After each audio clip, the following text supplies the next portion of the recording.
मंजिलें उन्हीं को मिलती हैं जिनके सपनों में जान होती है। पंखों से कुछ नहीं होता, हौसलों से उड़ान होती है। जी हाँ, हम बात कर रहे हैं सुल्तानपुर उत्तर प्रदेश की 22 साल की उस लड़की की जिसकी किस्मत ने उसे अपाहिज बना दिया।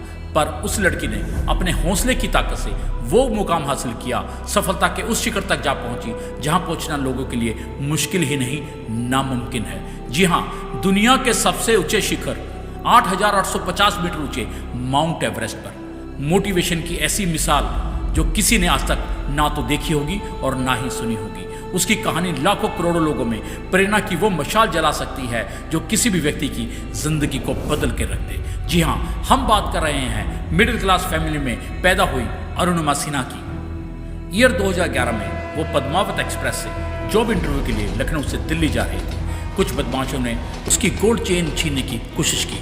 अरुणिमा के विरोध करने पर उन बदमाशों ने उसे धक्का देकर चलती ट्रेन से बाहर फेंक दिया। बदकिस्मती से बराबर के रेलवे ट्रैक पर दूसरी ट्रेन आ गई। वो चलती ट्रेन से टकराकर दोनों रेलवे ट्रैक्स के बीच गिर पड़ी। रात का समय, पटरियों पर चलती हुई गाड़ियों की भयानक आवाजें, धमक से उड़ते हुए पत्थर उसके शरीर को और भी जख्मी करते जा रहे थे। उसके जख्मों से खून तेजी से बहता जा रहा था। दिल दहला देने वाला मंजर था।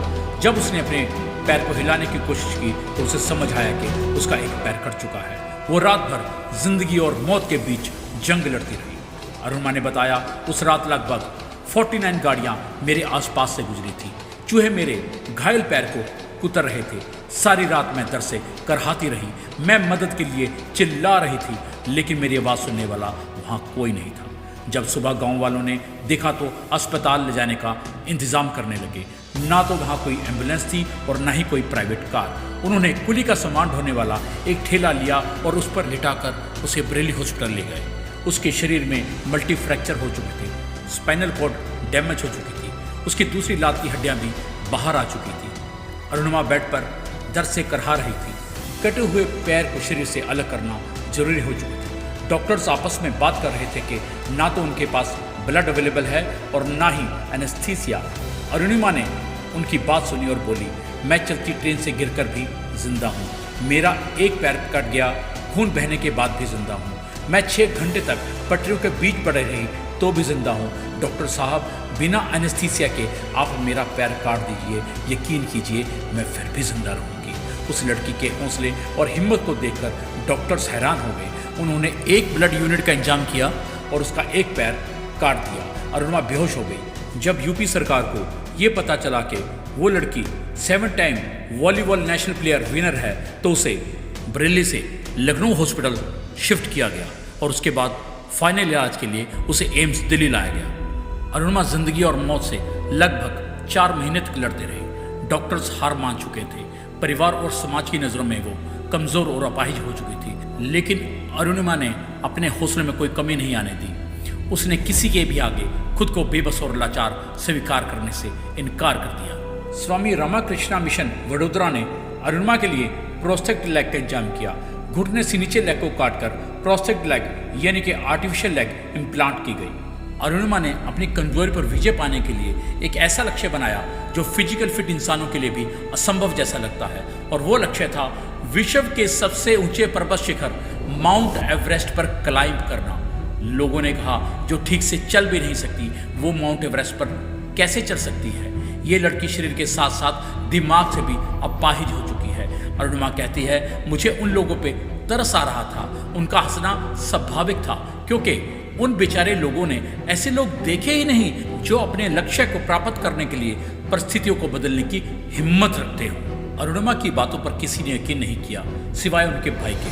अब उनके सामने 2 चुनौतियां थी, एक तो अपाहिज शरीर, दूसरा पर्वतारोही बनने का खर्चा जो उस समय लगभग 35 से 40 लाख रुपए का था, जो उनके परिवार की आर्थिक स्थिति के मुताबिक बहुत बड़ा था। एम्स से डिस्चार्ज होने के बाद वो अपने भाई के साथ टाटा जमशेदपुर बछिंद्री पाल से मिलने पहुंच गई, जो माउंट एवरेस्ट समिट करने वाली पहली भारतीय महिला थी।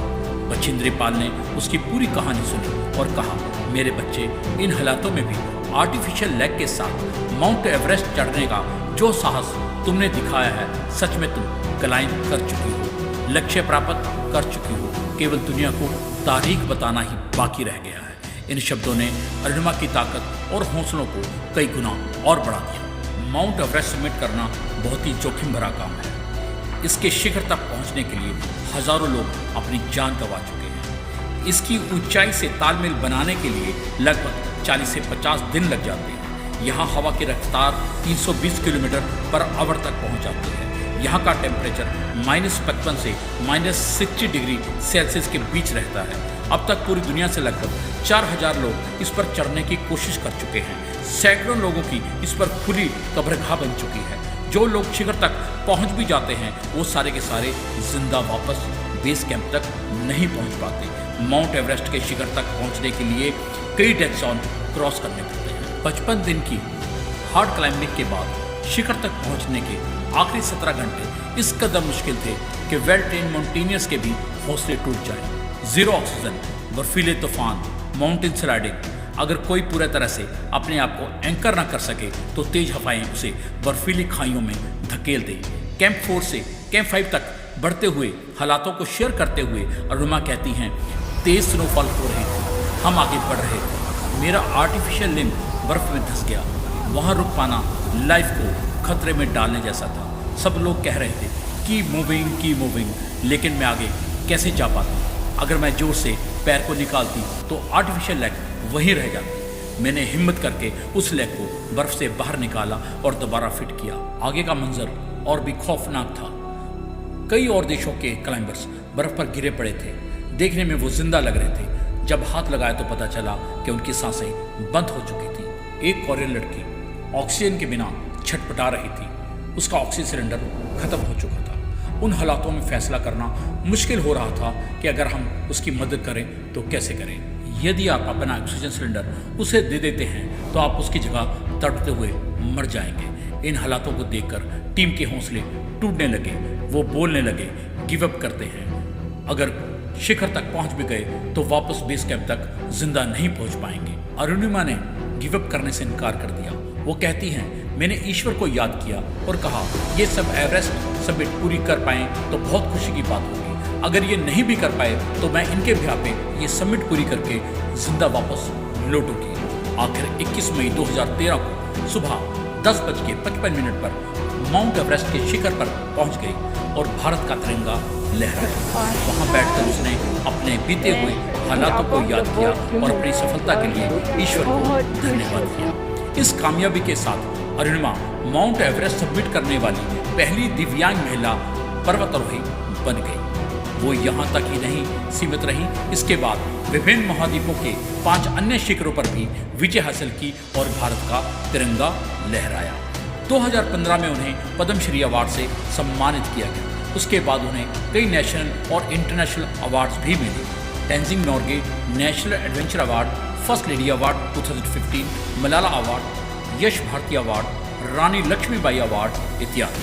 अरुणिमा का यह जुनून केवल एक महिला के विश्व के सर्वोच्च शिखर पर चढ़ाई करने की कहानी ही नहीं बल्कि उनके अटूट विश्वास की दास्तान भी है, जिसके दम पर उन्होंने निराशा के हाथों मजबूर होने की बजाय बड़ी बाधाओं को पार करके अपनी सबसे बड़ी कमजोरी को अपनी सबसे बड़ी ताकत बना ली। 135 करोड़ की आबादी वाले हमारे देश में से केवल 486 लोग हैं जो माउंट एवरेस्ट तक पहुंचे हैं। उनमें से एक बड़ा नाम है अरुणिमा सिन्हा।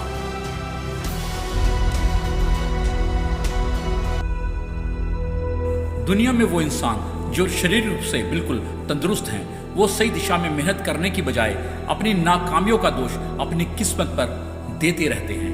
अरुणिमा कहती हैं वो किसी लक, भाग्य और किस्मत पे विश्वास नहीं करती। किस्मत ने तो उसे भी अपाहिज ही बनाया था, लेकिन उसने किस्मत के आगे घुटने टेकने की बजाय जोश, जुनून और जिद की ताकत से सफलता हासिल की। भाग्य भी उसी का साथ देता है जो परिस्थितियों को बदलने की हिम्मत रखता है। उनका ये भी कहना है कि लोग सोचते हैं मैंने ये माउंट एवरेस्ट की क्लाइंबिंग पैरों से की है, लेकिन सच तो ये है कि मैंने ये क्लाइंबिंग पैरों से नहीं बल्कि दिल और दिमाग की ताकत से की है। अरुणिमा के अनमोल वचन हैं, अभी तो इस बाज की असली उड़ान बाकी है, अभी तो इस परिंदे का इम्तिहान बाकी है। अभी तो इस बाज की असली उड़ान बाकी है, अभी तो परिंदे का इम्तिहान बाकी है। अभी अभी तो लांघा है मैंने समुद्रों को, अभी तो पूरा आसमान बाकी है। All the best. यदि आपको ये वीडियो अच्छी लगी हो तो सब्सक्राइब, लाइक और शेयर जरूर कीजिएगा। हंसते रहिए, मुस्कुराते रहिए, सफल बनिए और लोगों को सफल बनने में मदद कीजिए। समाज मजबूत तो राष्ट्र मजबूत। जय हिंद।